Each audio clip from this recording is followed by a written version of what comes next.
Olá, bom dia amigos e amigas aqui do canal Dica de hoje. Hoje, dia que a gente responde a dúvida de alguma pergunta e a dúvida de hoje tem a ver com dividendos. O que está acontecendo é que no momento atual, momento mais conturbado, as pessoas acabam saindo daquelas empresas que precificam alto crescimento e acabam migrando para aquelas empresas de dividendos.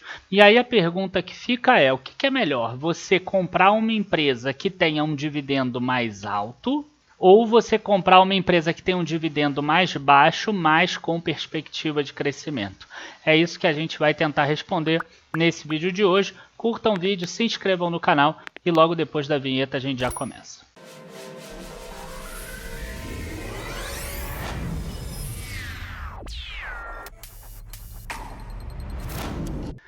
Bom, pessoal, eu vou começar esse vídeo de hoje mostrando aquela empresa que, na minha visão, é a empresa que é a melhor considerada pelas pessoas, mas que menos andou ao mesmo tempo quando a gente pega um cenário mais longo de 10 anos. Eu evito ficar analisando empresas com cenários curtos quando a gente está falando de dividendos, porque às vezes, se você olhar só o último 1 ano ou 2 anos, você vai achar talvez que a Vale é uma super pagadora de dividendos, ou a Copel é uma super pagadora de dividendos, ou a Copasa também, e você esquece de olhar mais para trás.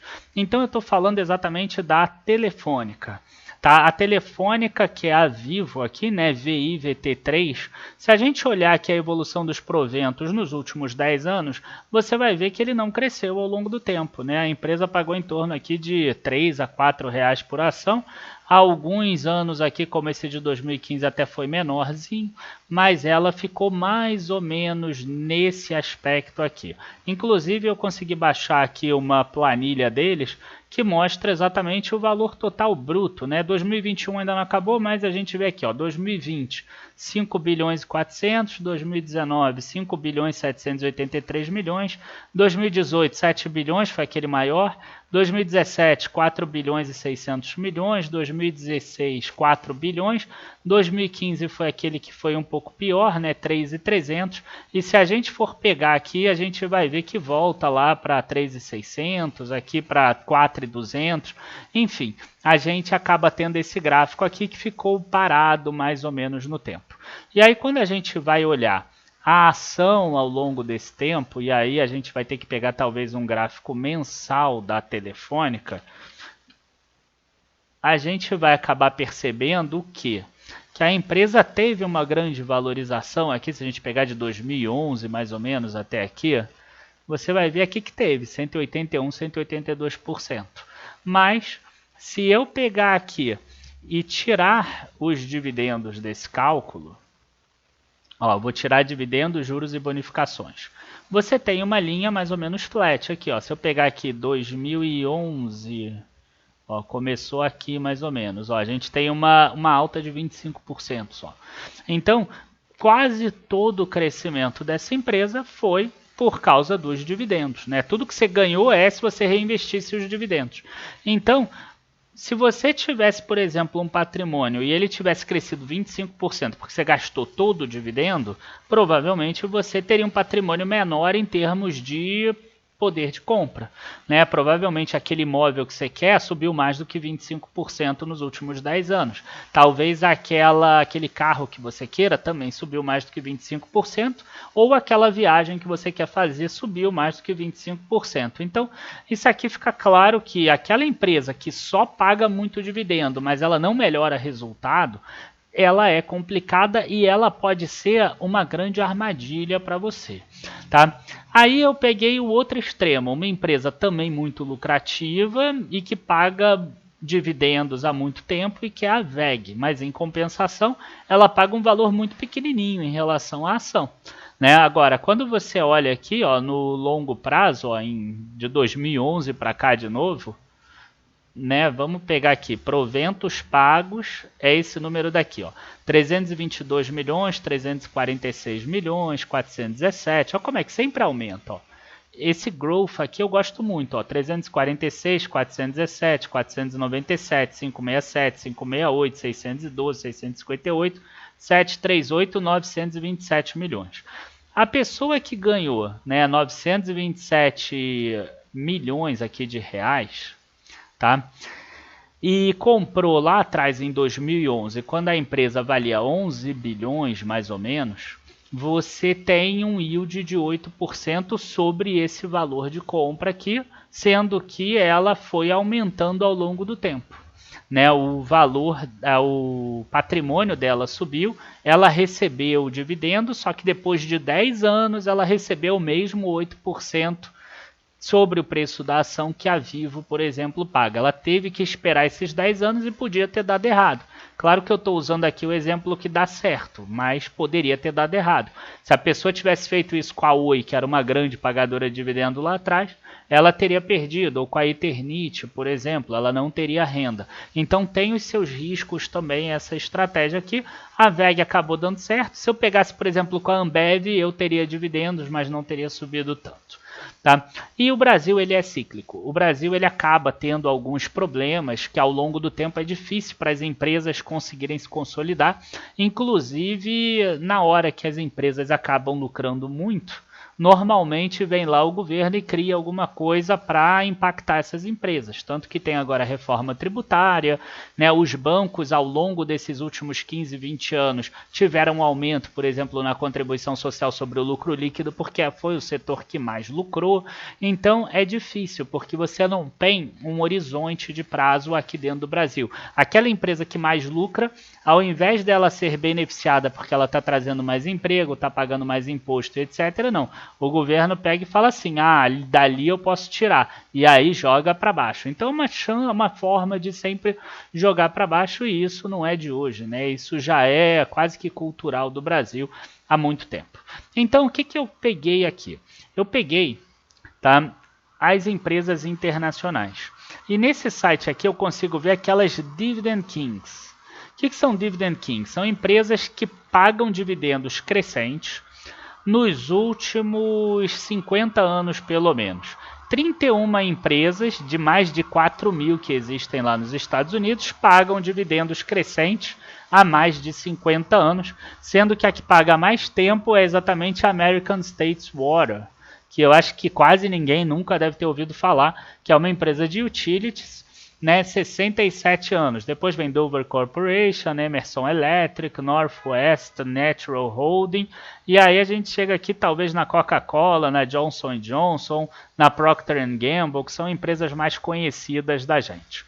Né? E aí eu peguei para a gente, para fazer esse exemplo, por exemplo, a American States Water e a Coca-Cola. Coca-Cola que a gente acaba acompanhando mais lá na Dica Internacional. Então, vamos lá, vamos pegar aqui, por exemplo, a American States Water, só a parte de dividendos dela. Isso aqui é uma plataforma que a gente, lá para fazer análise do Dica Internacional, a gente assina aqui no Dica de hoje. Então, é uma plataforma do exterior e que mostra aqui, por exemplo, o crescimento da empresa, né? Uma empresa que valia 17 dólares, hoje vale 94 dólares.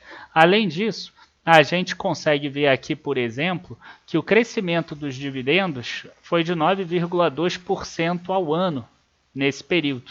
Só que é uma empresa que o mercado lá dos Estados Unidos pelo menos descobriu ela, porque ela tinha 3,50% de yield, né? Não, ela tinha aqui muito mais, ela tinha 7% em 1990.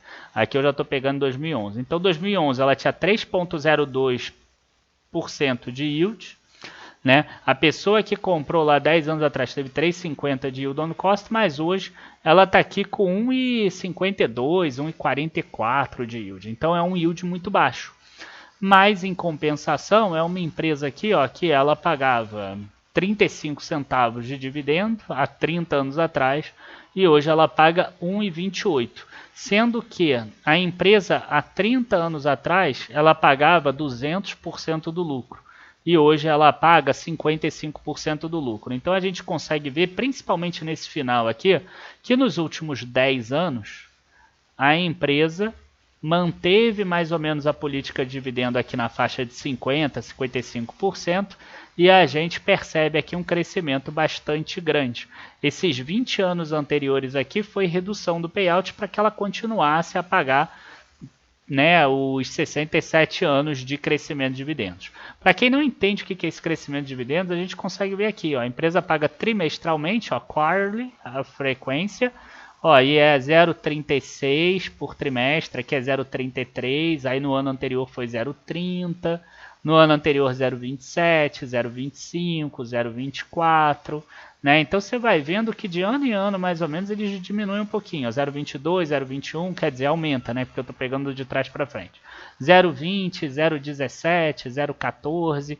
Então você vê como é que é isso. Então a pessoa que recebia lá atrás 0,14, hoje já recebe 0,36 e ela pode imaginar que ela vai receber em dólar, talvez, 0,60 daqui a 10 anos.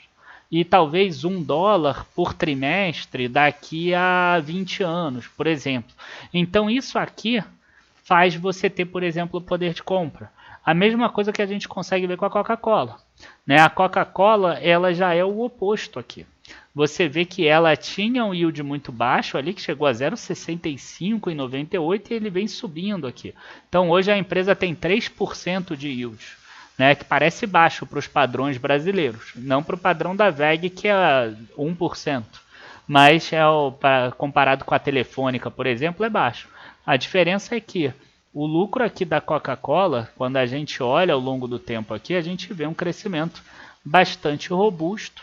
Tá? Se pegar os últimos 10 anos, talvez não. Se pegar aqui esses últimos 10 anos, não. Mas a empresa, para se manter dividend kings, ela tem aumentado aqui o dividendo ao longo desse período. E aí, o que aconteceu com o payout? Ó, o payout já está em 90%, 104%, 77%. Lá atrás, ó, esse payout era de 45%, 50% mais ou menos.